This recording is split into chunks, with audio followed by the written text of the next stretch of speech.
How to get soldier in MU Dark Epoch.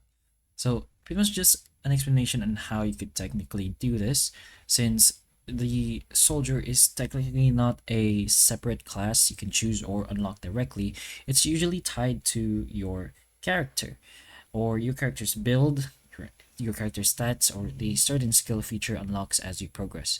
You won't see a button or option that says get soldier or anything. The game focuses on the core classes, the four classes: the Dark Knight, the Mage, the Elf, and the other one. I think it was the Archer.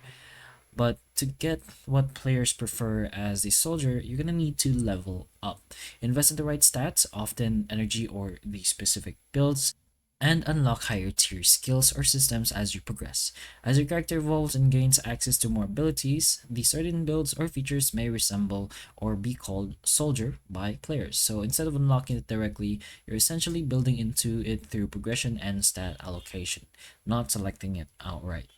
But that's pretty much the general explanation on how you can do this. So hopefully the information of this video can help you. And if it can, please like and subscribe for more videos like this. And that's all.